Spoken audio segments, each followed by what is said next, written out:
Welcome to the SGN podcast, where it's all sim, all the time.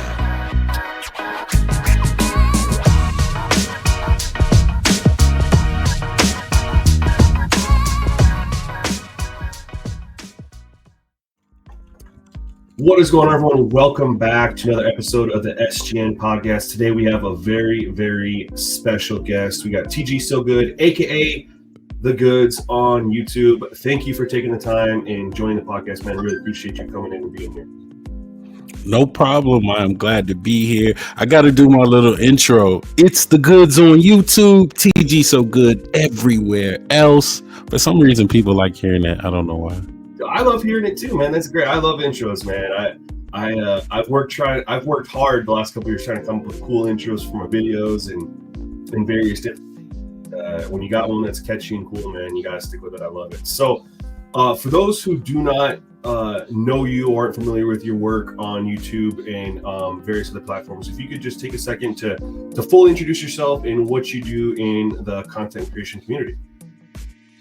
Okay. My main thing that I have the YouTube channel, which is The Goods on YouTube. I believe it's like youtube.com/TGsoGOOD, I believe.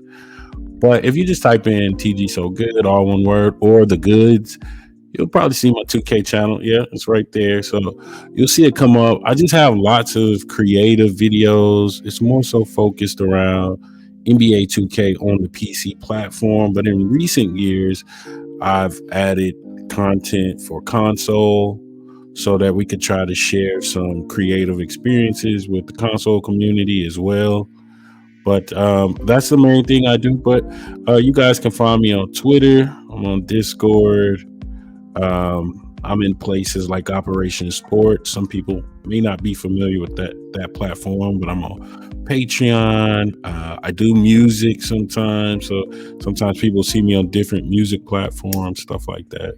I just like messing around in the digital space, but most people know me for like the sports gaming and the PC modding. Mm-hmm. Yeah, man, you do some absolutely incredible work on the PC version of the game, considering that it's still on old gen. I'm not calling it current gen. I think, the next gen console's been out for long enough now that we should start calling them current gen. But yeah, for whatever reason, 2K is just hesitant to release it for PC when PCs are more powerful. I don't know why, but the fact, you make the game look as good on PC on the old gen version as it does on next gen, and I think that's absolutely amazing that you can do that. Tell people, how are you able to do that? Well, I want to go back to your point of saying, like, you said you don't want to call it current gen. I agree with you. There's quite a few people in our community on PC. We actually agree that at this point, this is considered old gen. And so we kind of, in more recent years, kind of felt like we're getting left behind, but this isn't the first time it's happened. So that's kind of like where you get all the creative stuff. Usually when the games step up, especially in a visual way, you'll get a lot of creators wanting to attempt to emulate what they see on console. When the next generation, quote unquote, next gen consoles came out, I wasn't that impressed with 2K per se, their graphical upgrade, just because what we do on PC with getting into the files and kind of manipulating stuff, I knew then, I was like, hey, this stuff can be manipulated to look like that. Like, it isn't that great of a leap. Like 2K's, I knew then 2K was not taking complete advantage of the graphical upgrades. So I think, once anybody who's into like messing around with game files or even in the game development themselves, they kind of know the tricks of the trade. They know what's marketing and what's not. But as a consumer, sometimes you don't know. Sometimes you think you're getting an upgrade when it's just, they change a simple thing here or there, or they change the technique that makes something look a tad bit better. And it's like, hey, that could be done on the old systems too. They just don't want you to know. So yeah, and I one thing that you said kind of it sticks out to me is they're not maximizing the potential of things. And one thing that just screams me about that is, when PS5 got announced, not when it got released, it got announced about how it can run 4K 120 frames per second. Yet we have so few games that can run the 120 frames per second. And in fact, Apex Legends just got their upgrade today. The game's been out for 5 years. It's been out on PS3 for, since launch, or PS5, since launch. They're just now getting 120 FPS. Games like Fortnite, Warzone all have 120. The only sports game that has it is MLB The Show. And I don't understand why Madden and EA don't have 120, but I think as important as it is for a game like MLB The Show, when you're hitting and pitching and you have those frames, make a huge difference, man. When we jump from 60, you get that double frames for hitting the ball, was a night and day difference. And when you have a game like 2K, for at least the online side of things, where you have shot timing, 120 would be massive. And why they don't give it to next gen, I don't understand. And that leads me to the question: are you guys able to edit 2K on old gen to bump up to 120? Now, I don't think we can do it yet as far as online. Well, using 2K servers. I'll say using 2K servers. But now we have other avenues of playing together online. I'm trying to remember. We have a program, and I can't remember what it's called because I haven't had to use it in so long. But Parsec. We play each other using a program called Parsec. Now you can have whatever frames your computer is capable of, and still connect with somebody else, and maybe their computer can't run 120 frames per second, but you can still play at 60 on yours, and I can play at 120 on mine. So it just goes by your own setup. So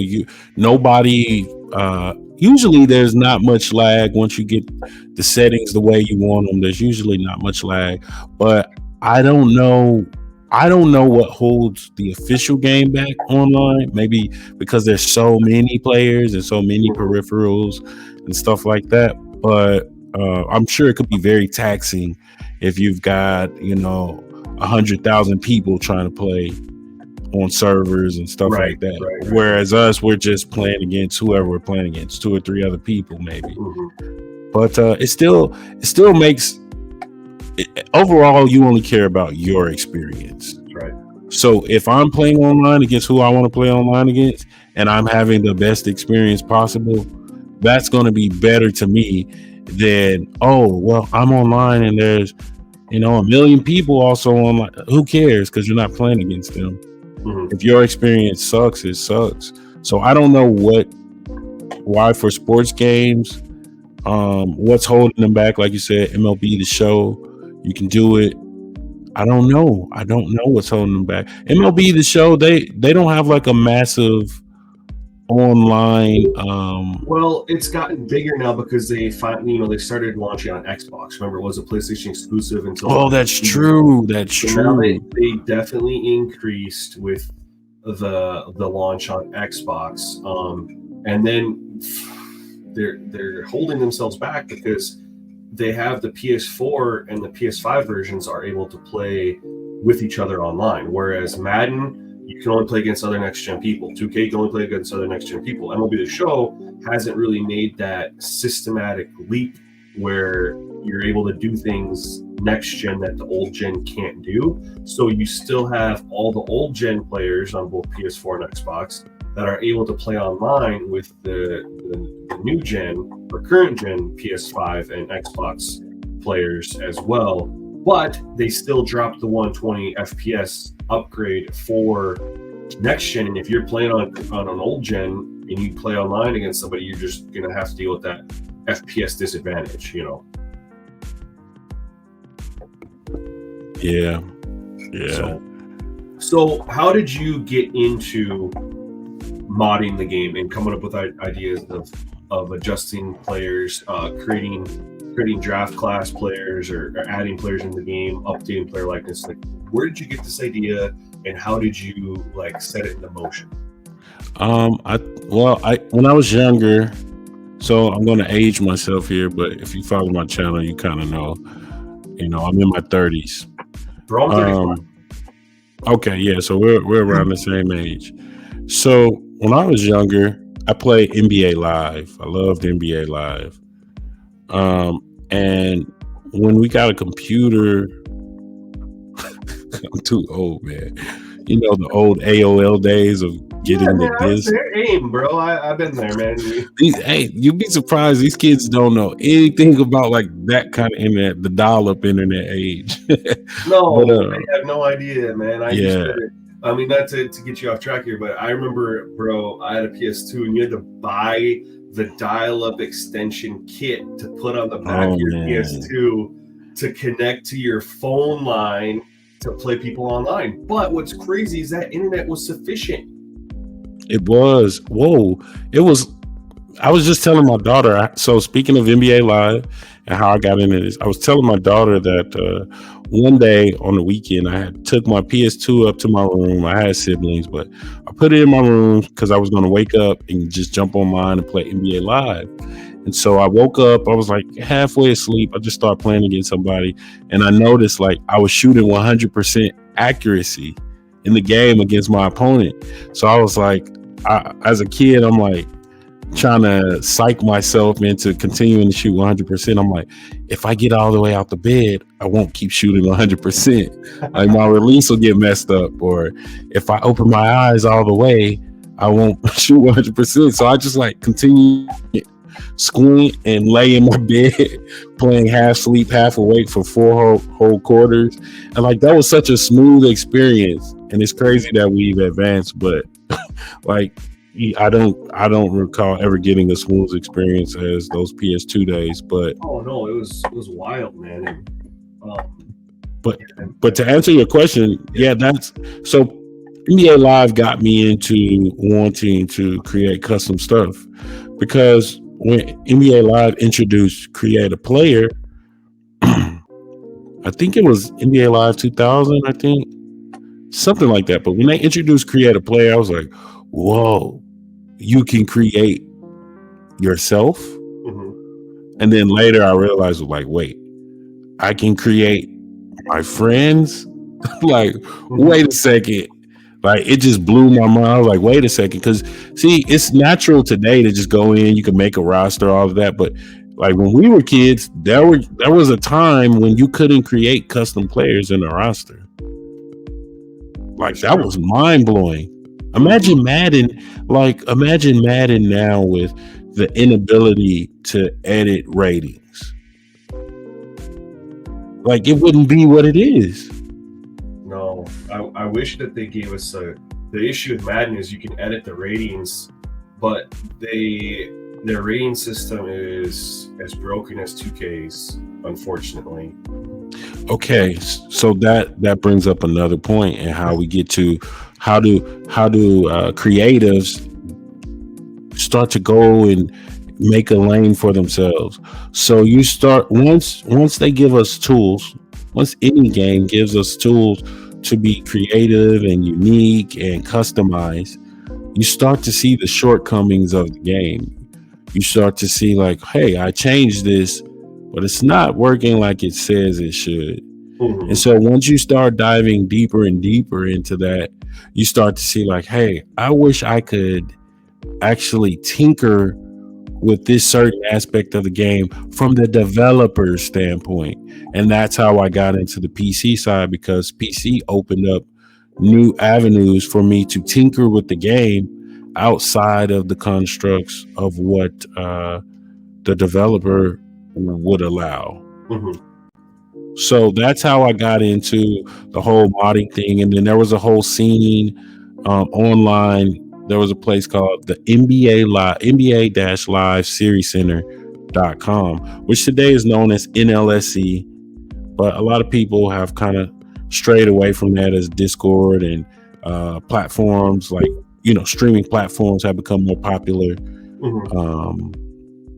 And people have their own avenues for getting, groups. They have Instagram, Facebook, Twitter. Each platform has their own groups, so you don't really get that consolidated effort that you used to in old school web forums.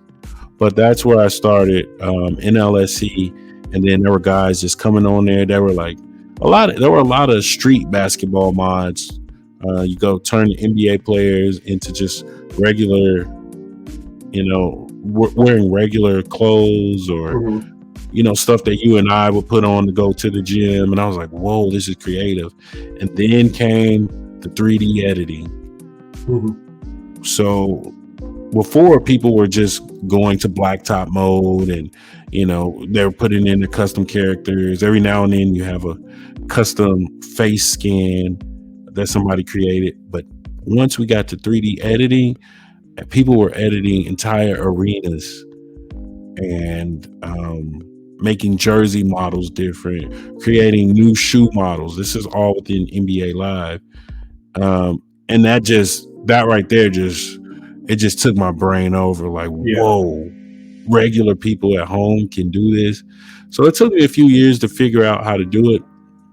But I think I that was all the way in middle school. Eventually I switched up to NBA 2K on console, and I was old enough to work a job, so I would save up to go to pawn shops and buy used consoles and just try to get every basketball game on every console. That's like where all of my money went when I was working.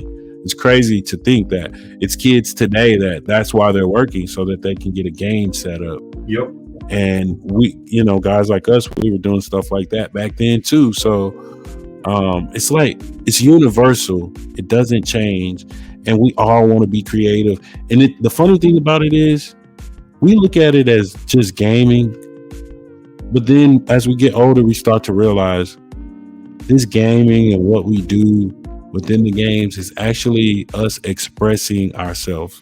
Yep. Us expressing things that we couldn't verbalize.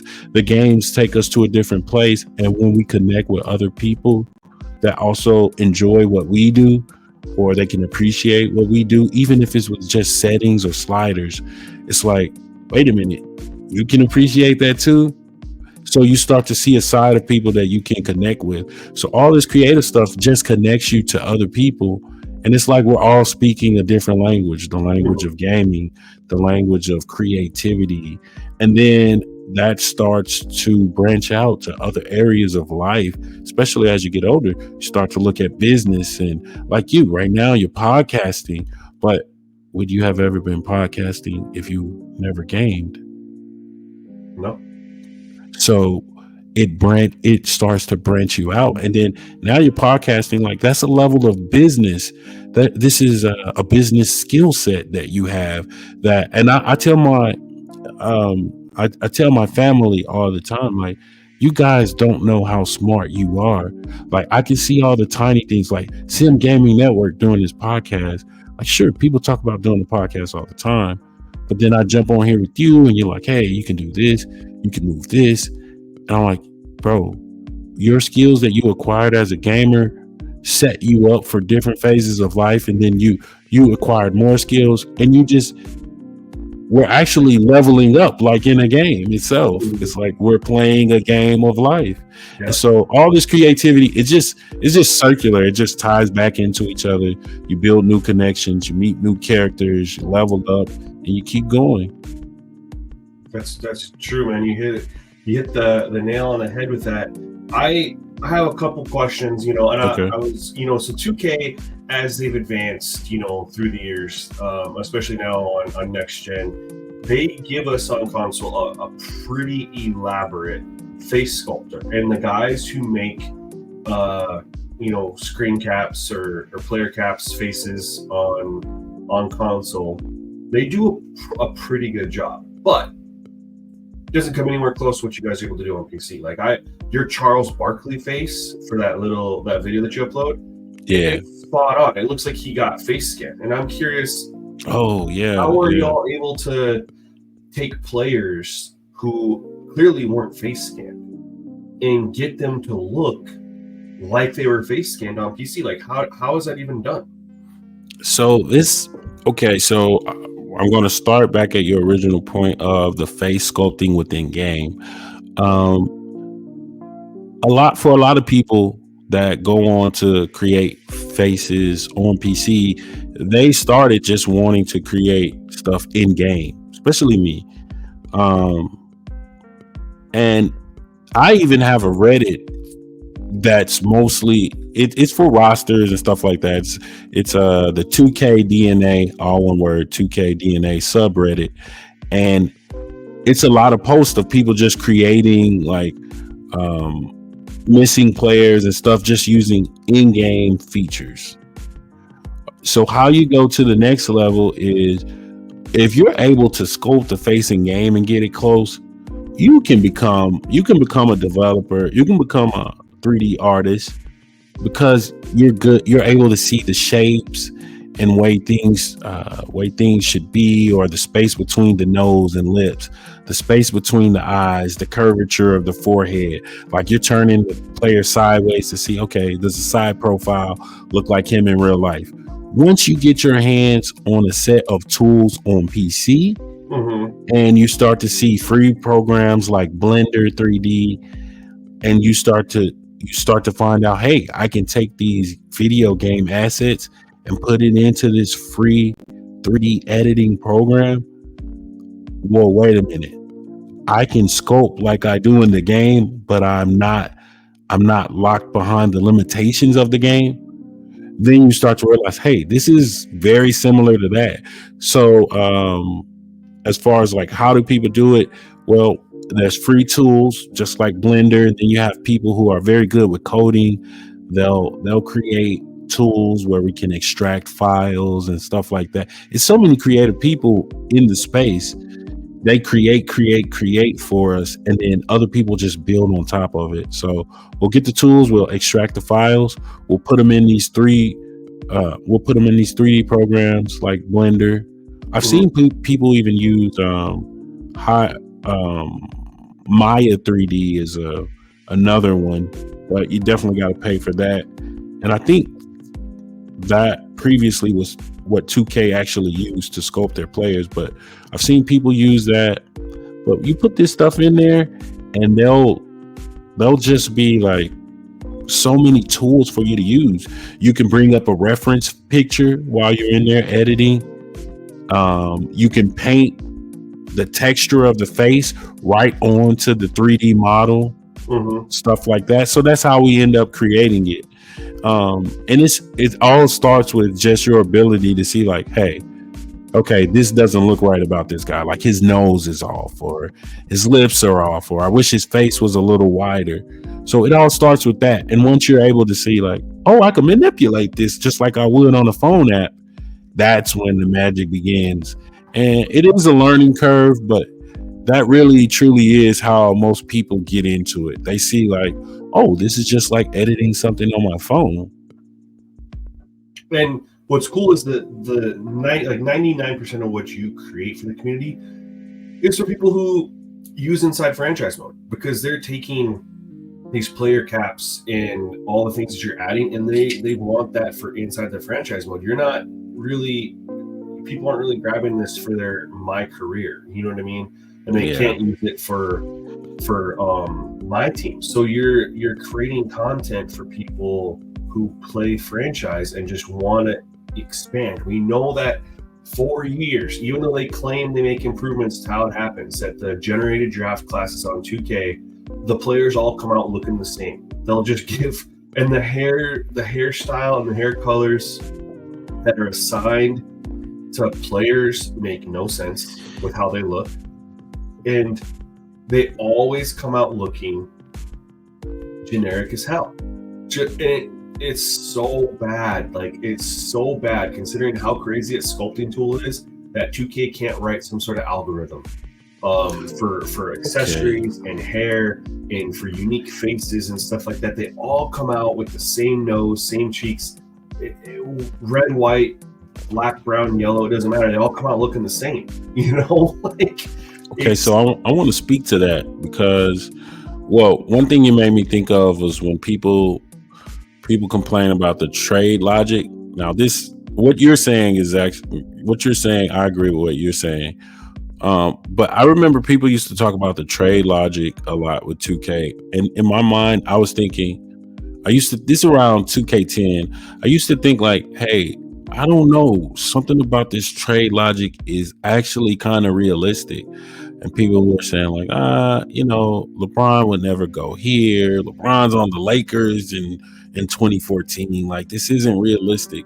And then, you get real life, and then LeBron ends up on the Lakers, and Carmelo Anthony ends up being, going from different teams, New York, OKC, Portland, the Lakers, and you're like, whoa, I never thought that would happen for his career. But it's like, oh wait, in those old 2Ks, maybe that logic did have something to it, because that's what was happening. So, but as far as why 2K can't get the player likenesses right for the fictional stuff, I think they just don't allocate the resources to it, because we've had people in our community, they've created tools that will auto-generate players, accessories, and everything. They'll auto-generate players for you. They'll generate ratings, tendencies, the look, the race, their background, and then you end up with just like a totally realistic draft class based on what you want to see in the league. And I've even seen stuff like that with Madden, and it's like, I agree. It's like, why can't the developers get that right? But I don't think it's not a moneymaker. How can you package that on the back of a box and say, hey, we've got more realistic draft classes for your franchise? Is that going to sell more units? Is that going to sell more VC? No, but anything inside franchise isn't going to sell VC. But they still claim, you can tell at its roots, 2K wants to make more money, of course. But at its roots, it still desires to be simulation basketball. And that's the one thing that you can see, is that the game doesn't really change much when you're playing like your franchise versus if you go to play rec. Now, they've openly said in park, shot percentages get boosted, things like that, because it's designed to be a little bit more arcadey when you're playing in the park. But when you're playing pro and rec, like, that's 100% skill based. And most people in there like are playing as like their elite all NBA, all world players, 99 overalls with all these badges.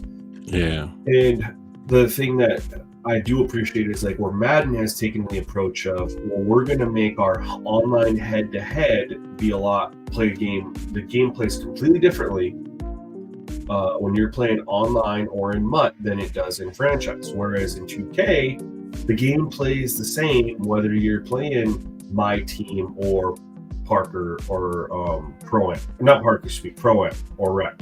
My team or Play Now or franchise mode. The gameplay is still simulation at its core.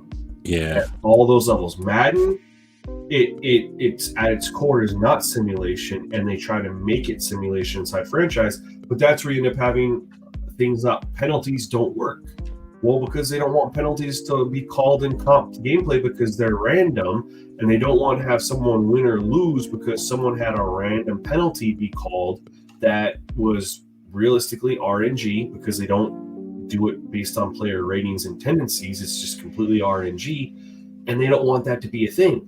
Whereas obviously penalties can win and decide games in real life, but true, they don't think about that. They just want their comp players to have a good experience where there's no penalties, there's no fatigue, just let the 6 skills win.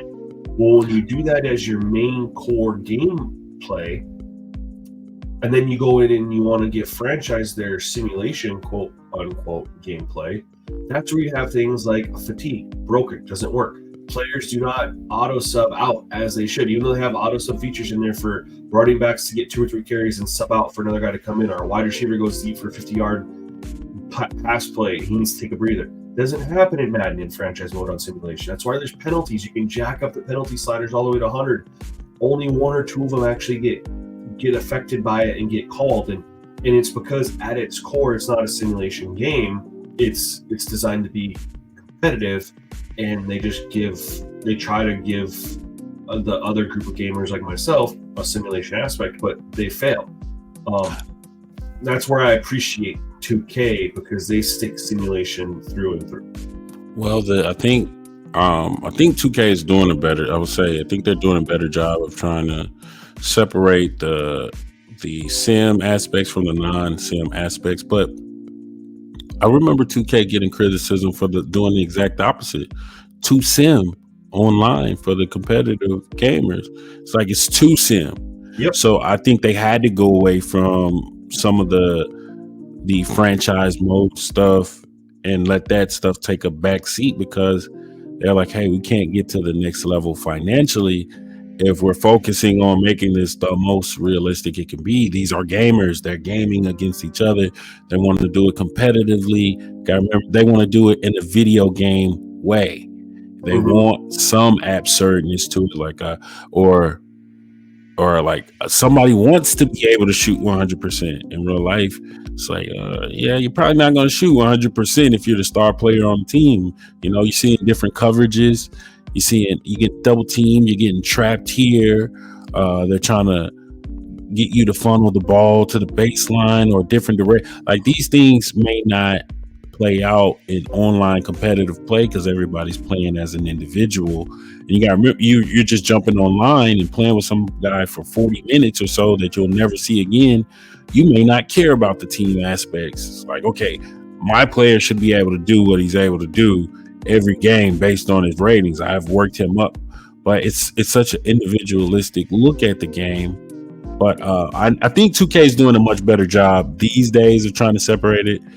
But the thing is, going back to PC and modding, is that we're able to create a completely different experience that has nothing to do with what 2K is offering. We don't have those limitations because we're not trying to cater to an audience for financial gain. So we have nothing to lose because we're not here to try to make a profit for the most part. We're here to have fun our way. Yeah. Or even if you're trying to make a profit, let's say off of content and video creation. Yeah, but I'm trying to do it my way, a different way. People want to see the team gameplay aspect of it, which is why I think people like my team, because it's the team building aspect. But then it's just they just don't like the microtransaction aspect. I don't think people mind the microtransaction aspect because it's, for the most part, you can use VC. It's universal. What they don't like is how much of a microtransaction hog my team is. Yeah, it's like draining you just to get ahead with the my team stuff. They need to make it more balanced, like Diamond Dynasty, man. I've been told for years that MLB The Show does the Ultimate Team mode the best of all the games because it's truly a game that you can play, get good cards, be successful, be competitive without having to invest a ton of money buying packs. Whereas if you were to try doing Madden with no money spent or 2K with no money spent, good luck, or FIFA or NHL, whatever your flavor, it's good luck because they're designing things to be a money grab. I've seen Madden Ultimate Team get absolutely dragged for the cards and how expensive they are and odds and all that stuff that they've released. And 2K, on the other hand, I think at least for what you pay for, you get a good value for what you pay for, but you're constantly need to pay for it. But one thing I think 2K does really well with their doesn't do very well, is I think they oversaturate the talent of players. They got way too many players that are pink diamond, opal, galaxy, whatever, that play the same position or too similar to each other. And so it's like, well, why would I want to have this galaxy opal at the shooting guard play over this one at the shooting? You know what I mean? Like, I think they really need to spread it out a little bit, spread out the talent level of players that are released, and when you make players that good, it's really hard to make them be unique and be like, all right, well, this player does this better than the other one, even though they're both galaxy opals. I think they really struggle with that. And Madden struggles with the same way too. Like you can have a 98, 99 overall quarterback in Madden, but he'll always be a field general. You'll never see a 99 overall scrambling quarterback, because the way the rating system is designed is scramblers are considered for lower rated quarterbacks. And when you mess with crazy Madden, you can't get a guy to be a 99 overall with him being a primary scrambler, which is what I would call Lamar Jackson. And that's not a knock. That's crazy. Two MVPs, but he's not considered a scrambler. He's considered an improviser. He's got the most rushing yards as a quarterback, I think, in NFL history. More than Michael Vick already, I'm pretty sure. Or he broke Michael Vick's record, right, for most rushing yards in a season. I'm probably off on the stats there. Michael Vick played so long. But anyway, the dude's a legit scrambler. Like, he uses his legs to create opportunities to throw. There's nothing wrong with it. But he's not considered a scrambler in Madden. But you'll have like a 68 and 69 overall guy who's a straight up pocket passer, but because of the way their ratings are set up, he'll still be considered a scrambler, because those are the ratings that are the highest that impact the scrambler archetype. So it's just the rating systems in Madden and in 2K need to be completely overhauled. The one thing that's nice thing with 2K is they do give you global edit options, which is great for editing ratings, great for editing tendencies, badges. You can go through and edit teams and players and stuff so fast in 2K with the global option, which is what I do for my global edits. But in Madden, you have to do each individual player at a single time. And when you have 55 players on a team, I can tell you from doing it in Madden 12, I went ahead and I was editing players in Madden 12, and it took an hour to do a team. I was doing a formula, so I had a formula knocked out. So I was giving all the same edits to every single players.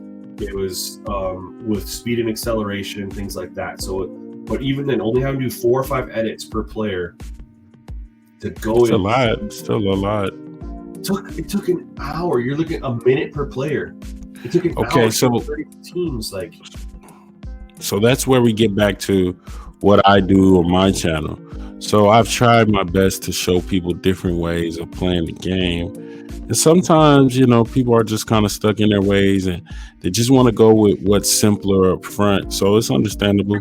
But like, once you watch my channel, a lot of stuff, I've shared a lot of tools that could work for both console and PC, as far as like different ways to edit things. Or I really like sharing settings and stuff like that other people have already spent hours putting into, because I'm like, hey, look guys, look, new group of people, there's guys like Simgamingnetwork that have already, they know what they're talking about. They've been working on this stuff for more than just this game and the last game. Like, they have information from 5 games back that this particular setting of rating doesn't work properly, so you need to do this fix, and they know all about it. And I try to share that info so that everybody can have better experiences. But when you're on PC, you just get opened up to just a lot more, and you can do things a lot quicker. Like, hey, I can edit 30 players at once. If I want everybody to have a 90 dunk rating, let's say, I can do it. I can go through pretty quickly and do that in about 10 minutes. So especially now with the tools we have, I can batch edit the entire NBA. If I want them to have a particular rating. So that's what's so fun about being on PC. But with 2K not moving us forward with the newer version of the game, it leaves a bad taste in your mouth, and you're not as motivated to do it, because there's some stuff is like, wait, we shouldn't have to figure out how to do this on our own. They already put this in the game, but just in the newer version that they didn't give us. And it's like, oh man, now we've got to spend, weeks or maybe months trying to figure out how to put this into the old game.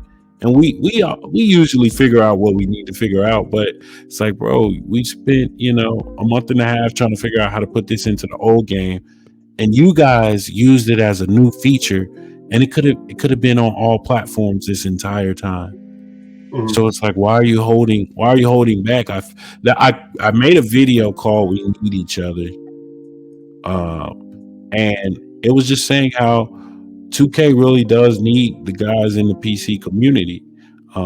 They've had in recent years, they've had a few people come over from the PC community to help their staff, and it's made the game better. It has made the game better, but I feel like they need those creatives that are not bound by a paycheck, or not bound by, oh, you've worked too many hours this week.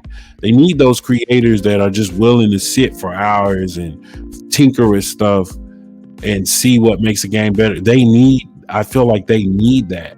They need to see, like, hey, we're here making content on how I make videos specifically for the devs. Sometimes I'm like, hey, this is a feature that you can put into the game right now if you manipulate this line of code, or if you stretch out this 3D model, stuff like that. I make stuff where I'm speaking directly to the dev, because I realized after a while, I was like, yeah, my audience grew, but I think I have a ceiling on my audience. Not everybody is going to be a creative. Not everybody wants to just manipulate the game and have different experiences. Some people just want to turn on the game and play. So I know I have a cap on my audience. So some videos I just started speaking directly to the devs, because I'm like, hey, look, these guys don't want to sit for hours and try to figure out what I'm teaching them. Just, you guys already know what I'm teaching them. Just put this in the game. Put this feature in the game. Look, it's already there. Just do these 2 lines of code, or just move this feature from this part of the menu to this other part of the menu, like drills. Why don't we have drills outside of my career? Why don't we have drills outside of my career that you can play? We used to have it. That's a big point. I have a question for you, but before I get to that question, you just said something that I really wanted to kind of comment on. You said you feel like you have a cap on your community for what you do as far as content, but I was going to tell you, man, there might be a cap on people who are interested in the editing and stuff like that for the PC side of things.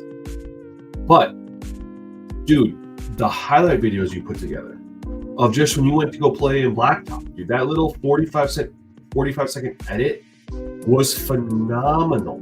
And there are a lot of guys who put together edits of various things, whether they replicate something that happened in real life, or just put together an edit or something like that, whatever. And they put together really cool highlight videos like what you made, and they post them and they blow up and people subscribe them from that. I can tell you right now, I'm going to share my screen in a second. I'm going to get it pulled up here. Back in like 2009, 2008, 2009, there's this dude. Messenger Matt? Yes, Messenger Matt. I'm trying to find him right now. Yeah, he's the GOAT. He MESS. just disappeared for forever, and then he just came back. Where is he? Yeah, he came back when The Last Dance. Yeah, but I can't find him on YouTube right now, and it's driving me crazy. I just put how to spell his name in the chat, because it's with a J. Yeah, that's what I thought. J-A, yeah, J-A, okay. Because I was like, I used to be subscribed to him, but yeah, so you think about this, dude. He didn't. Oh, he just dropped a video 2 months ago. I stopped subscribing to him because he disappeared for 10 years, right? But he was dropping. So like, I just want to say, I think you should do this, man, because you got the abilities. I'm looking at his from 2K11. He's got the Jordan versus Jordan thing that he made, 2 million views.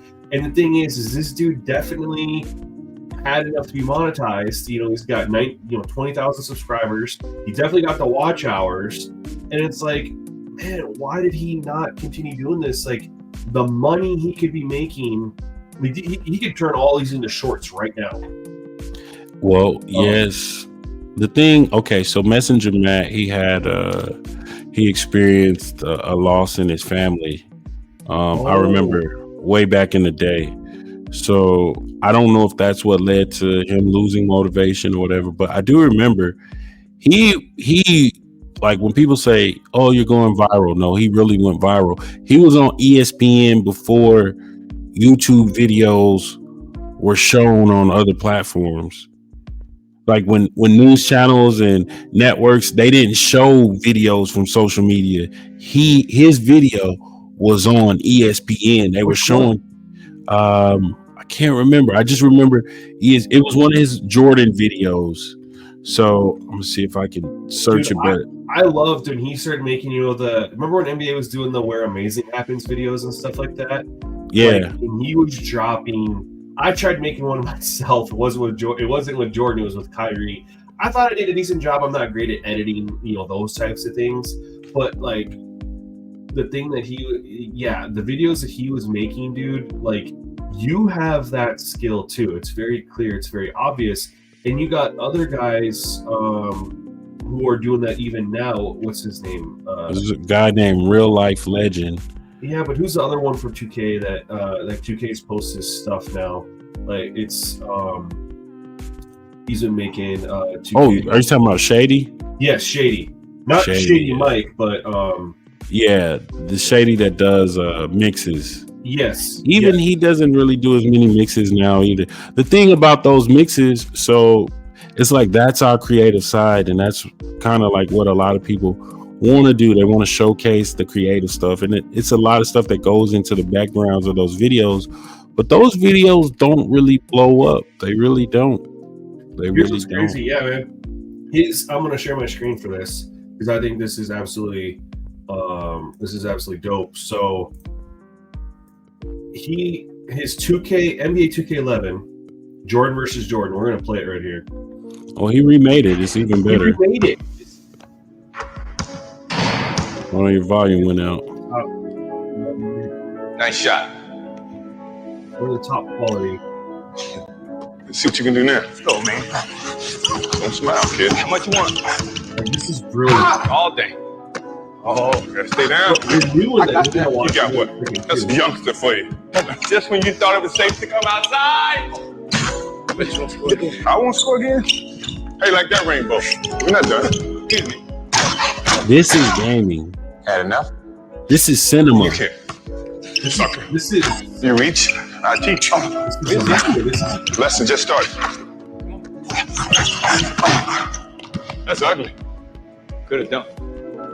You should have dunked. And so this is how we ended up with my career. I think this is how we ended up with my career type stuff, because he was making this stuff in 2K7, 2K8. Like people didn't know. I made a video about him before he made his comeback, and my video was called The Original 2K GOAT. So like he was making these mixes before Chris Smooth was popular. Yeah. So like he was the original 2K guy with the videos that everybody was like, oh, he made that magic moment happen. Like, whoa, and he would recreate it every year. But he was forgotten about pretty quickly. And I don't think he was around when like people were like, oh, you can make some good money on YouTube.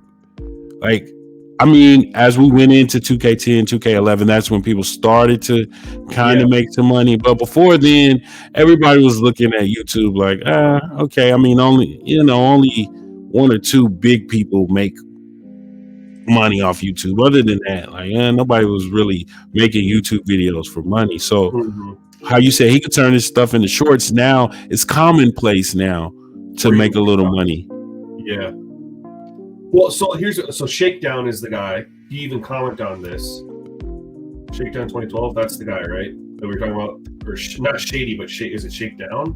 That sounds. No, Shakedown still does videos, but he doesn't do videos like this. So this is the new one you made for 2K23. I haven't seen this yet. I actually want to watch this real quick. Oh yeah, let's watch this. On Spotify, you definitely want to pull up on YouTube so you can actually see this as well. This is even better. It's even better. I don't know. Nice shot. Now I'm curious, did he do this on PC or Let's see what you can do now. Let's go, man. He did this on console. All day. He's just really good at Stay down. video editing. I got that. You got what? That's a youngster for you. Just when you thought it was safe to come outside. Oh, this is brilliant. I won't score again. Hey, like that rainbow. You see, he makes the mouth. He made the mouth move.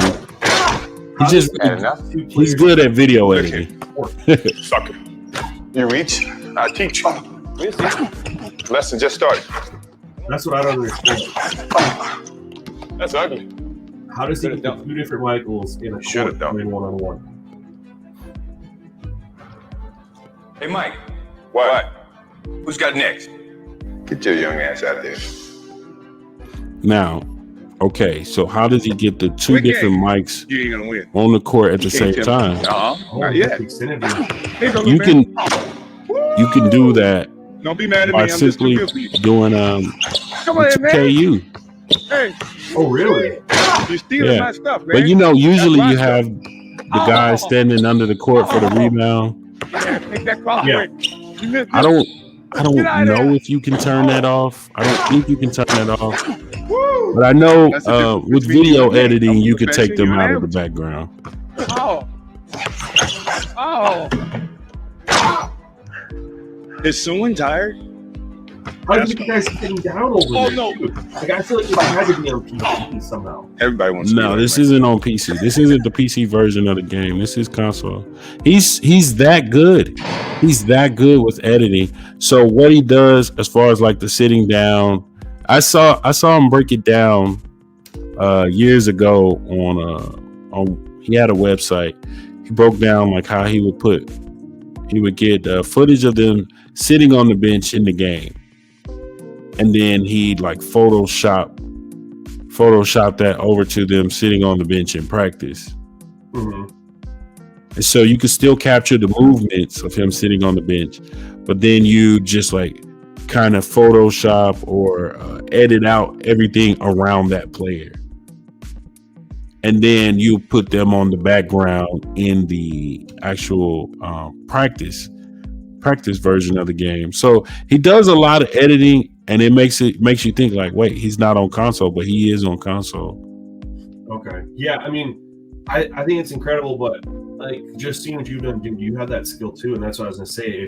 If you feel like you've capped out your kind of your potential as far as growth with people who are interested in getting your edits and how to do edits and stuff like that, I would say maybe go down that avenue, because you definitely have the skills, and people love watching that stuff, man. I will sit and I will watch even if it was like a 4 or 5 minute like highlight video of like a game, like something like that, like you'd see on NBA TV or whatever when they're doing highlights. I will sit and I'll watch those all day.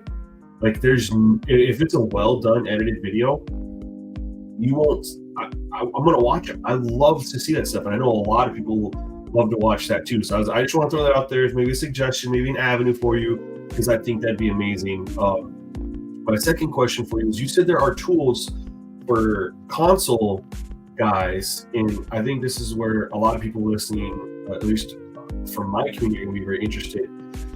What kind of tools, or what's out there for editing draft classes, creating draft classes? Because that's the biggest issue I think with console, is because we're always dealing with 2K generated faces, and we have to go in there and sculpt and edit them and do all that, and that takes a ton of time. And there are tools, you said, for console. I'm just kind of curious, what are these tools for console? How do console people use them? How can we edit with them? Like, what advice or information can you drop there? Well, with current consoles, the tools are more just so guides these days with the current consoles, because you can't import stuff into the files, or nobody's cracked the code on that yet for PS5 and Xbox Series. But I know in the past we've had tools where like the same way we could edit on PC, like just go through a roster and just edit it like a spreadsheet, put it right back into the game immediately. We were able to also edit the console save files the same way. So, but that was in the past. So currently, for current consoles, unfortunately, it's just a lot of guides, or there's still some tools where you can. I think Operation Sports is where I used to find a lot of guys that you would basically go on your computer, and there'd be a program. You type the position of the player. The program will give you prompts like, what kind of player do you want to create? Okay, point guard. All right. What height do you want to make him? What do you want his strengths to be? What do you want his weakness to be? And then you just press enter, and it'll tell you all the ratings and tendencies to enter for that type of player. What I do myself when I'm on console, I create templates like with the player DNA. So let's say you want to have a baseline for a crafty guard, a crafty rebounding guard. So you create that. You don't care what he looks like. You're just creating him as a template for the tendencies and ratings. And then from there, you save that to your player DNA. So every time you want to start somebody with a baseline crafty guard, you go and import those ratings. Gotcha. Okay. That's the best way to do it. So in my player DNA save files, you'd see like crafty guards, or you'll say this is how they got to naming their naming system for players, like do it all around forward, stuff like that. I was doing that stuff before 2K implemented that. Oh, basically 2K made that their build types. We were already doing this on console before 2K implemented that to my career. So we were making build types, and 2K used to have player DNA and even team DNA back in the day, but we were making build types and just saving them to rosters. And then we come in, we copy that player DNA, we give them different heights, different numbers, different accessories. And then we change up the ratings a little bit, because we don't want this crafty rebounding guard to be the same as the next crafty rebounding guard. Right, right. So we give each one their own little bit of personality, and then they added badges, so we could add or remove badges or upgrade badges. So it's basically like for us, we have, I don't want to say infinite, but we'd create a large number of player builds. And then we just plug them into we take the 2K draft classes, but then we start plugging in some of our templates. So we'd have sometimes 2K generates a good players where you're like, oh, I can see this being like an up and coming player. He has the potential to be borderline all-star. 2K did good creating that one, but 90% of the ones they create, you're like, oh, this is trash.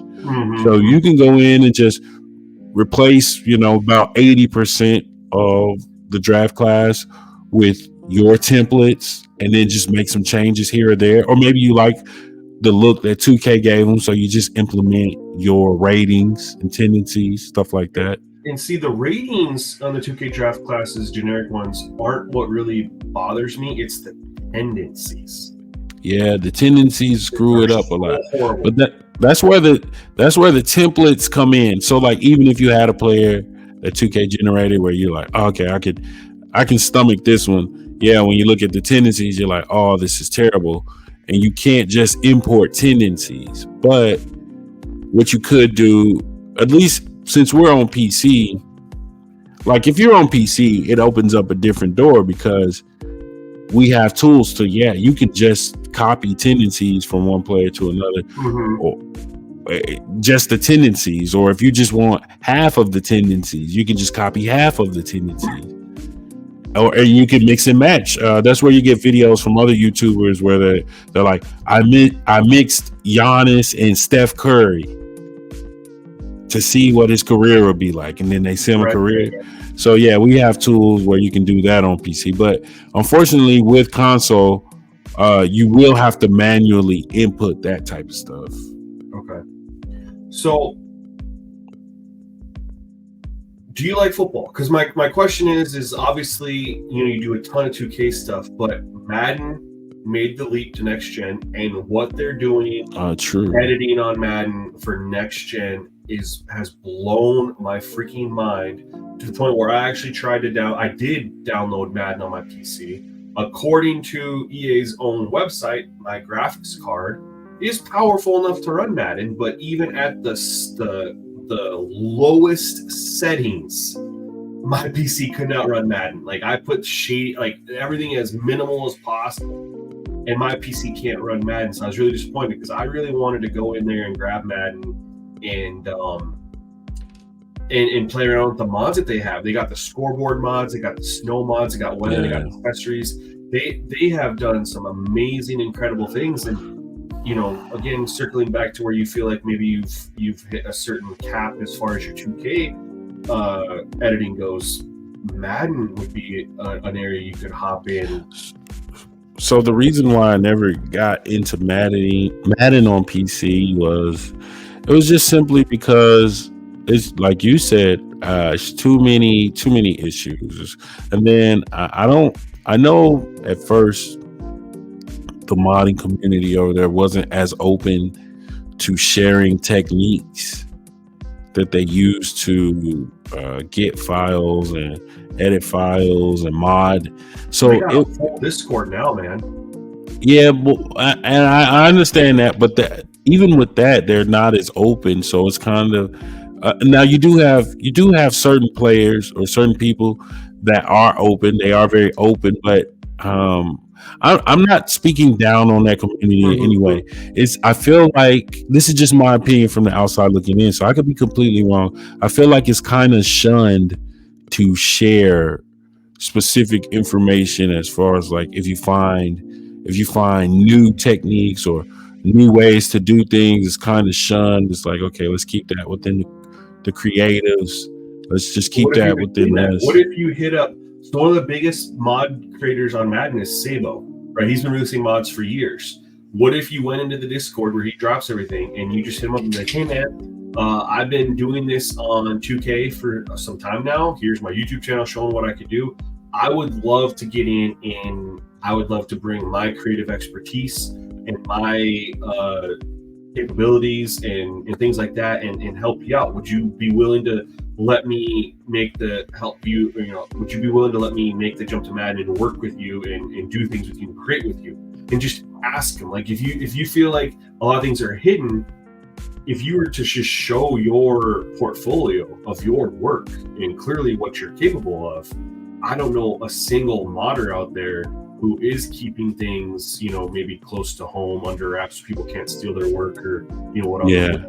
I don't know who would say no to you because it'd be like, all right, we're just going to bring you in and then you're just going to kind of collaborate, and you're still going to drop stuff on YouTube, Yeah, the thing that happens, and I'm not saying, again, I want to make it clear for the audience, I haven't spoken with, I've spoken with people who've been in the 2K modding scene. They wanted to get into Madden, but I haven't spoken with like the big modders in the Madden scene, and just like they don't mod 2K at all. So I'm not speaking from personal experience per se, but speaking to people that come from 2K community and wanted to get into Madden, they kind of felt like some people have felt like even when they've reached out, people are kind of hesitant to show how to create the mods just because they kind of want to keep most of the credit for themselves. And because I admit, when you're not doing this for profit, it gets hard. It like when you create something very unique and can take things next level, and you're the reason why people are buying the game, when you're the reason why people are buying the game, but you get no recognition. Like, hey, I bought this game because you can do this in it, but then nobody knows you're the reason you can do all this creative stuff. It's kind of discouraging. It's like, hey, I came up with that.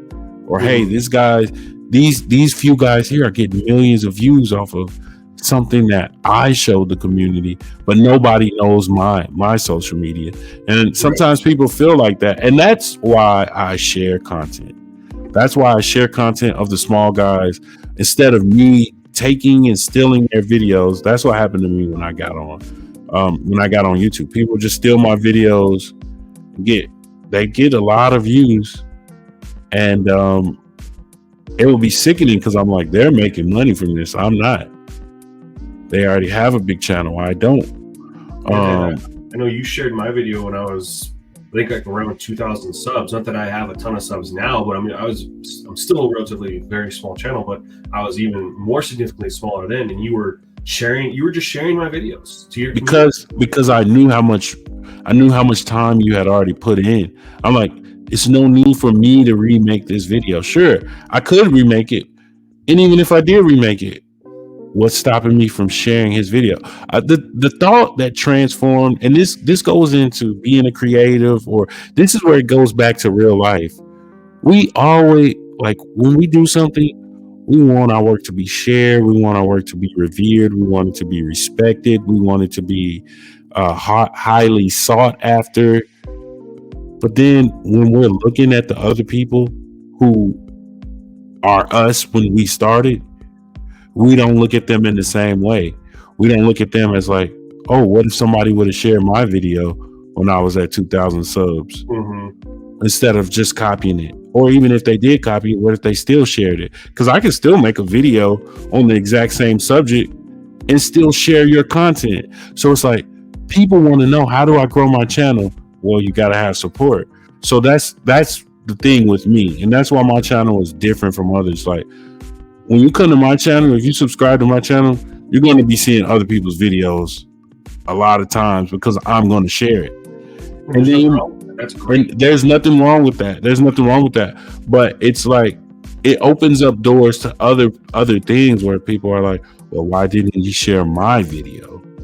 Or I even spoke with him in Discord. We have a good, we're on good terms. Why doesn't he show my stuff? And it's not that I'm not trying to show your stuff. It's just the stuff that I'm watching, I share what I'm watching. So when I'm watching your stuff, maybe I'll share it. Or maybe I just didn't think to share it. Maybe I just like your channel so much that I'm just consuming it as a viewer only. And I forget, like, oh, wait, I'm a YouTuber too. I could share his video. A lot of times I forget to share people's stuff because I'm like, oh man, I'm enjoying this video so much. I'm just a viewer. And then I remember later, like, oh, let me go share their video. Somebody else might like it too. So some people think like, so that's how it's going to be. Like, he's not sharing my videos, but he's sharing other people's videos. I don't want to talk to him anymore. So, or stuff like that. And it's unfortunate, but it's a lot that goes in with like mingling with other creatives and them wanting more credit. Or even people might look at my channel and say like, you got to be making a lot of money. The truth is I'm not, bro. Not from YouTube. I'm not making a lot of money at all. I just have a regular job. Yeah, I mean, I have a regular job too. I will say that the YouTube money, it's definitely not like my full-time gig for sure, but the little bit of money that I do make, it's nice. It's a nice little bonus. Like, save up for a vacation, or use it as like a little fun money type of thing. It's definitely not life sustaining, or it's not any. I mean, I've never even made $1,000 in a month off YouTube. Yeah, I haven't either. So with that, I think so. People, I don't want to say our age. I want to say people who've reached our experience or our maturity level. They realize what we've come to see. It's like, oh, okay, it's not life altering, but it is helpful. And they can see what the difference is. Whereas when you have sometimes more inexperienced viewer or a younger viewer, they'll think like, well, you made $200. It's like, bro, do you know where $200 gets you in the real world? And how many hours did you put into that $200? And that's the other thing. That's the cost, realize, bro. What it costs for you to make $200, you probably put like double that amount of work into getting off. Wait, if we're talking about for an entire month's worth of content, it's you're probably 10 times that. You're probably like, I put in about $4,000 worth of work. Like, you got to think we're paying for the energy. We've got to get the tools that we need as far as like software, hardware. Like me, I had to go and get portable hard drive because I'm like, hey, my hard drive's filling up. I don't like that.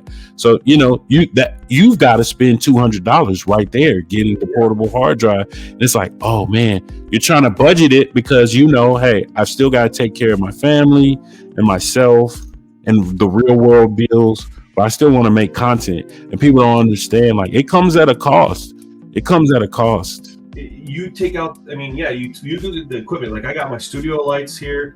I got my portable green screen. I got 2 different recording mics, one for my computer, one for my PS5 right here.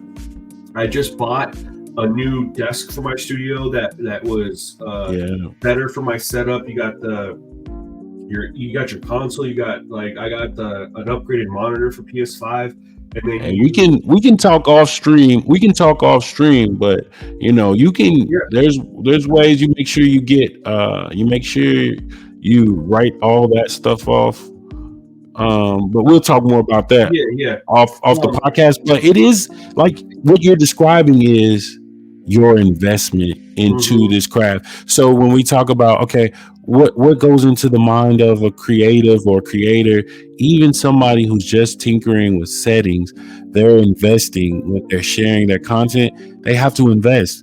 What would make people want to even look at my sliders and settings or my rosters or just me talking about various aspects of the game? Even if you don't manipulate a single thing in game and you just want to educate people about the aspects of the game that will make it more fun to them, you have to put in an investment.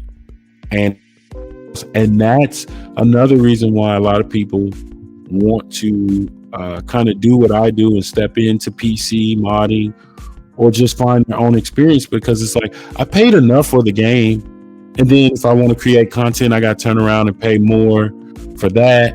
And then the game kind of feeds into that, where they're like, oh, you want better content and cards for my team? Go ahead. It's for sale. It's for sale. We'll sell it to you. Or my career, you want better my career videos, don't you? You got to have a higher rating, because people will watch your videos if you got a better jump shot. If you go ahead and buy this jump shot with this release, and so the game, the developers know, like, we want to share these creative things, so they find ways to monetize it, to monetize our desires. And that's why I do what I do. I'm like, hey, we can do this for free, guys. But a lot of times people, they become exhausted, because even when you're not spending money and getting resources to make your content better, like, the people who don't even make content, they're like, okay, I don't have the time to dedicate to make my experience funner, so I have to buy VC. Right. I have to do microtransactions. I just don't have the time. And that happens with a lot of people that work, because they get off work and they want to enjoy themselves, like we said, with Pro-Am and stuff. And it's like, all right, I just gotta buy the fully upgraded player. Yeah. What I'm showing you is, if you could put aside 1 week, you probably never go back to paying for VC again. Mm-hmm. You'd be like, oh my God, I can play with my friends. Wait, you're telling me we can have custom jerseys like Pro-Am, or we can play on the blacktop with my career clothing and play each other anytime we want, without waiting for got next and without waiting in a queue to load up for waiting for teammates to load up. We could just jump on and play right away in our custom jerseys with our own faces, like literally our faces and hairstyles, tattoos. I can play with my kids as players, have their faces in the game. I could even have my wife on the men's team. Like, once people realize that, they're like, oh, I may never go back to the way I used to play. And that's why people are willing to play with the old gen version on PC. Yeah. And that's the part that makes it worth it, regardless of whatever everybody else is doing. That's the part that made it worth it. I've had people I had a guy tell me, like, hey, me and my dad connected because of your videos. Now we can play with all kind of classic rosters, and I'll play with the newer rosters. My dad will play with the classic rosters with their custom faces. Everybody on the team, like you said, we got Charles Barkley. He'll play with his Phoenix Suns. I'm playing with the KD Phoenix Suns. and we're having a blast. We're in franchise mode, seeing what it would be like. Yeah, and so that's the moments that I'm like, yeah, that was worth it, because no dollar amount could ever make it worth it. Really, this is the experiences that make it worth it, because it goes back to the real world. It's like, wait, I was shocked because I was like, wait, you're spending more time with your dad because of me? This has nothing to do with the game, bro. You don't get it. You're connecting with your dad. You're bonding. And that's what we're creating when we make these videos. Even your videos, that's what we're creating. So like, I now coach 2 basketball teams. I coach my son's basketball team, and I'm assistant on my daughter's basketball team. And we'll just pull up a video of 2K. Bro, I love coaching, man. Yeah, so when we've got people like you guys showing different aspects of stuff that happens in the real world or whatever, it makes my kids more interested, and then they connect back to me, and they're like, it's like, whoa, this guy just gave me a bonding moment with my kid.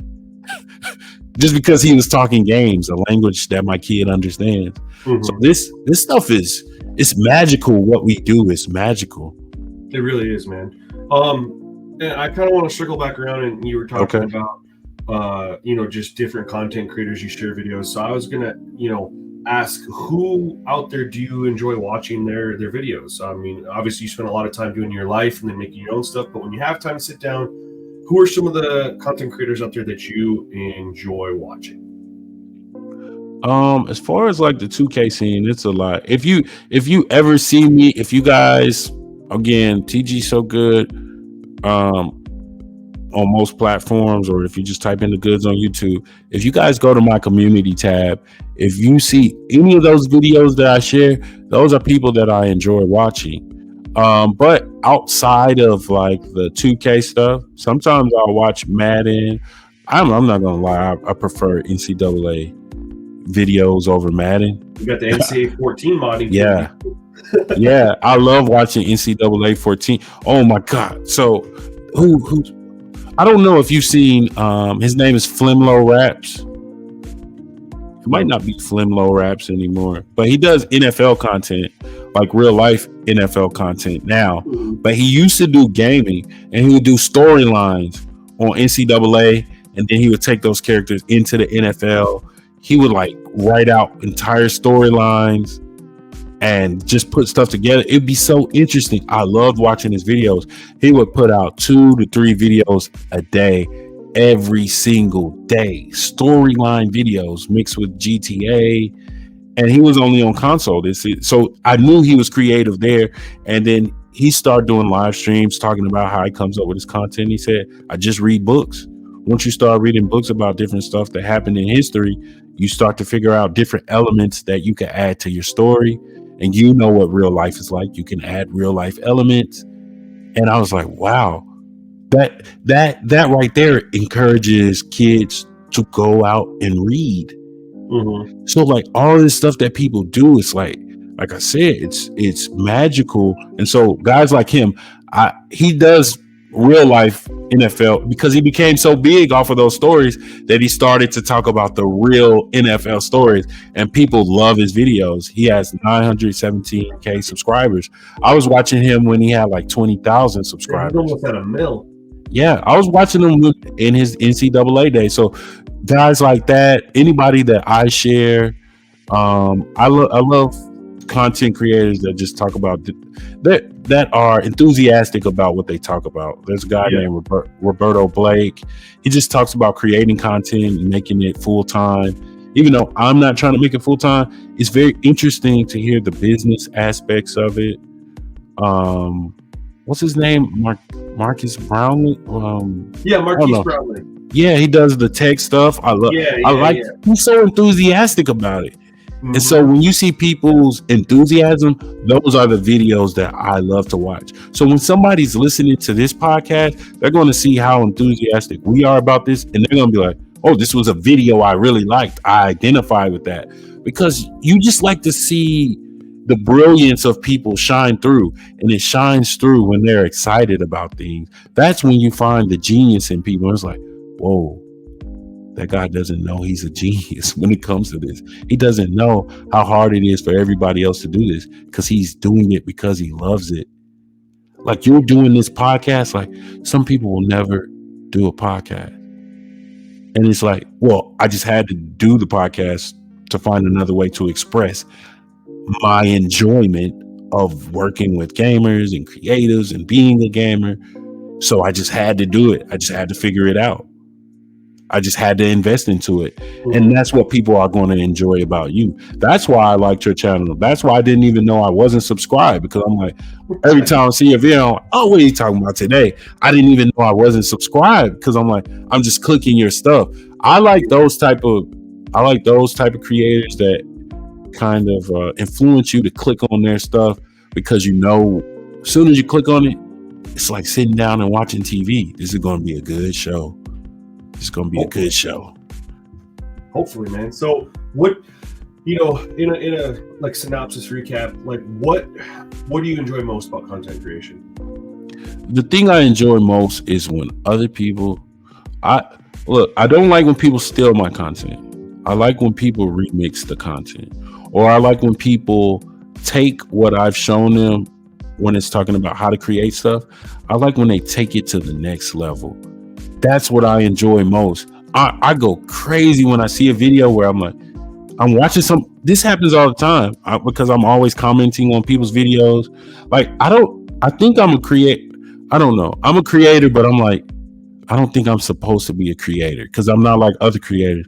I just go watch everybody and I comment on everybody's stuff. I share everybody's stuff. And then somebody will comment back to me like, you're the whole reason why I was able to do this. I'm like, what? You're kidding me. Not me. You watch my videos? They're like, you watch my videos? So we're just like, that's amazing to me. I'm like, what? You watch my videos? I watch your video. I'm like, you're the YouTuber to me. To me, I'm just the normal guy. But like, I'll hear in Discord, I'll be talking to teenagers and stuff, and they're like, what? It's the goods on YouTube? And I'm like, what? It's just me. I'm just a normal guy. But they're like, no, you don't know who you are. I'm like, oh, I'm pretty sure I know who I am. You guys don't know who I am. If you think I'm like a celebrity or something, like, people just love my channel and they love that I like just jump in Discord and talk to different people. And I love that about other people. And I'm like, what? You a regular person just like me? You're like a semi-celebrity to me because I watch your stuff so much. So like, even you, I'm like, what? I'm on his podcast? Like, seriously, I'm like, I was on his podcast. You think I'm not going to tell everybody I was on your podcast? I'm going to All-Star next weekend. I'm going to be like, man, I was just on Simgamingnetwork's podcast, man. I shared it on my Twitter. Like, that's how I'm going to be talking about you. Like, you're a celebrity to me. And I know you're probably like, I'm a celebrity. What?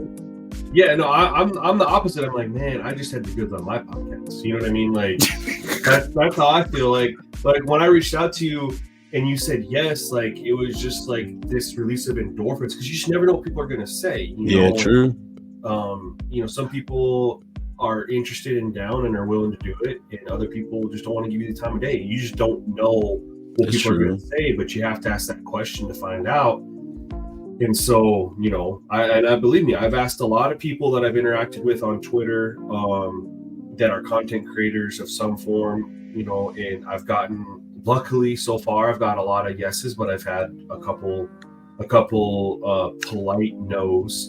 And it's just like, dang, I wonder what I have to do to get you to change that no to a yes. Or I wonder why they said a lot of people it's time. A lot of people, it's time. So if you're getting a polite no, I'd say continue to make your content, circle back in a few months. Because once people see like, oh, okay, he's serious. The thing is, I hate when people waste my time, and I had to stop doing a lot of free stuff. I found myself helping people for hours and hours, only for them to, just be like, all right, well, I don't really care that much. I'm good. It's like, bro, I just helped you for 2 hours. Like, what do you mean? Like, I've got content and stuff to create. And I don't mind helping you if you're going to use it. Like, even if you never make a video, I'm fine with that.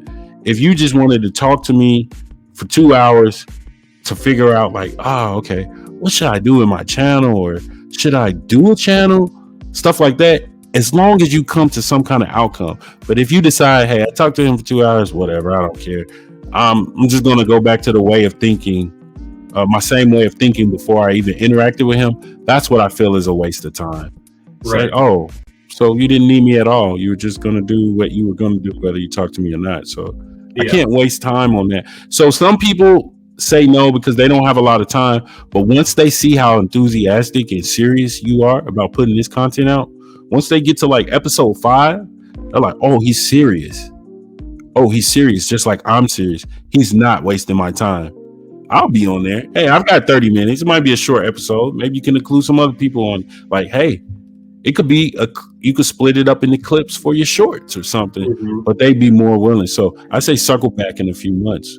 You seem to be serious about this. I'm trying, man. I dropped 2 episodes when I first. So I got the idea to do this because I got asked to be on a podcast.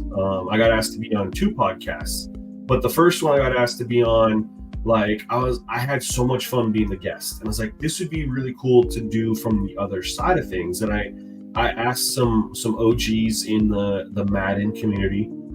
So I don't know if you are familiar with them, just because they're the OGs in Madden, not 2K side of things, but it was Hollywood Sports. Oh yeah. Hollywood's an OG, man. Yeah, I watch his stuff. Yeah. And Smitty, both of them, been in the Madden community for a long time, and they both came on. We did the podcast. I did it, like I said, on Anchor, which, if I knew now what I knew then, or if I knew then what I knew now, would be a better experience. But I might just have to bring them back on just to redo it, But I did it. I had a lot of fun with it, but I didn't get a lot of the community interaction with them that I had hoped on the podcast as far as views, considering who they are in the community. And I just kind of pulled away from it. And I ended up moving and doing all these things in life. And I just, and I was just like, I really want to just really push forward with this podcast. I'd like to add that to what I do. The Simgamingnetwork is talk to other creators. So it's not Let me tell you, what happens is you'll do something that's good, and then you probably already experienced this. You do something good, you don't get the outcome that you think it deserves, and then a year, or it could be a few months or a year later, all of a sudden that's the thing that blows up, because people are like, wait, that other creator did a podcast. Hey, I want to know what they said. Hollywood Sports was on. Okay, let me listen to what he was saying, and then it becomes people's favorite episode. And they never knew. They're like, wait, I've been watching this guy's podcast. I never knew he had that episode, but now it's in there recommended. Yeah. So I think you just got to put it out, and eventually, whatever it's supposed to do, it will do. Because sometimes it won't do numbers, but it will spark a mind that creates something, or it'll spark a new idea. It sparks something, even if it doesn't get the views. So I think it's worth it as long as you have the interest in it. Yeah, I'm definitely interested, and I think if I continue to push forward, like I said, I got about 8 or 9 other people lined up right now who have committed to doing it, and if I can just continue to push forward and stick with it, I think eventually people will start to watch, and then maybe they watch one, and then another episode gets recommended, and they, like you said, they kind of go down the line. It might be a month or 2, 3 months later, but or even a year later, they watch an episode that was made from forever ago because they finally got into it, at the time that they did. So wrapping up here with you, my guy. What are your plans for 2024 and beyond, with content creation, of course? Content creation. So I actually have another channel where I do music, but the music thing was just kind of trying to reach for something more meaningful than video game videos and content. And so, like that little clip that you mentioned on my channel, where it's like a mix, like I started to put my own music into those videos. So I started creating music, and then in the background of the 2K videos, you'd hear my music. So now if you go to a more recent video of mine, like my intro is me singing the intro music. So it's just kind of fun. That's where I've been going. more recently. But I've been thinking like maybe I should do face cam on the channel, and All-Star Weekend might be a good time to kind of break it out. I can tell you from experience, man. I used to not do face cam for whatever reason. When I started doing it on my uploads and my streams, it definitely increased. I don't know what it is. Maybe it gives people this extra layer of feeling like they're being connected or involved, or I don't know what it is, but I would definitely consider it for sure. Okay, yeah, I'll keep that in consideration. And so, like some of my friends from college, we're gonna be meeting up at the All-Star Weekend, and I think there's another community member, hookup guy from the NBA 2K modding community. I think he's gonna be out there. I don't know if we'll run into each other, but I'm sure it'll be a good time if we do. But like I'm gonna try to get on their TikToks and stuff, because I'm actually good at editing short form content and coming up with the ideas. I just didn't really have a way to kind of transition my particular channel to that kind of content. So it's going to be fun helping those guys with it. And then if I can transition to some face cam stuff, and then people start to see me in their videos like, hey, that's the guy who does gaming, and he's on this guy's video who's a pilot, or this guy video who does music, or this guy who's an officer, he just makes officer videos. Like, why is the gaming guy on all these channels? Like, I think that'll be cool for my viewers to know, like, hey, like people have real world relationships and friends that do other things on social media. Maybe my friends just don't have gaming channels, but they're still on social media. Even like my nephews and nieces, I've been teaching them how to stream and stuff. And so even some of my audience has gone to support like my daughter's Roblox channel and stuff. And I'm like, wow, this is beautiful. So that's what I'm going to be doing for 2024, kind of branching out stuff like this, working with other creators. And so if I do start doing face cam, I'll tell you what, I'll probably hit you back up, and we probably can do a part 2. Let's do it. Podcast, and then I'll actually be on cam. yeah, I love it, man. And I would say if you're on All-Star Weekend too, man, consider vlogging, editing something up for later or something like that. Just show people your experience at All-Star Weekend, because people love to live vicariously through others. That's a fact. I know I do. So, getting your perspective on All-Star Weekend and all the things you're doing and stuff like that. Like if you weren't considering, vlogging or, recording a bunch of content to edit to upload as, your own All-Star Weekend experience 2024. Yeah. Man, I would watch that in a heartbeat. So all right. So I think I'll do it. Yeah, with that, I think I was leaning towards doing it anyway. But if I know there's going to be people out there that can appreciate it, especially if they can't go, it's like, well, what was out there? What was happening? Maybe I'll go in the future. So I think I'll do it just for that reason alone. Love it, man. So one last time, where can people find you? On YouTube, on Twitch, on TikTok, on Twitter or X, or any social media, Instagram, any social media platform at all, if you want to just let them know how they can find you on all your platforms. All right. So it's going to be the goods on YouTube, TGsoGOOD everywhere else. Well, I'm not actually on Facebook or Instagram, but but on X, I am TGsoGOOD. Operation Sports, TGsoGOOD. If you go on the platform, just type in TGsoGOOD, I might be there. So like I got some stuff on Rumble, and I've got TikTok. So you guys just search up TGsoGOOD, and I might be on that platform. All right, and we got your name on the banner going right now, so that everyone can see it. But I want to thank you one last time for taking the time to come on here and talk with me about 2K and editing. And I learned a whole lot from you just in the short time we spoke, and it really has me hopeful for 2K25 to be on the PS5, because then all the amazing things that you can create and upload to 2K Share I can use. So yeah. I'm looking forward to it, man. I think it'd be amazing, and we'll definitely have to link up and do this again in the future. Continue to talk about ideas and concepts and things like that we're hopeful for going forward in our YouTube channel's growth to success. So thank you so much. Down, man. No problem. This was fun. This was great. You guys, if you're listening, whatever you're listening on, whatever platform, continue to listen for, give them a few more episodes. If you like this episode, there's got to be another episode that you're going to enjoy. And if you're on YouTube, don't forget to like, comment, and subscribe. But most importantly, share this. Even if you're not on YouTube, but share this.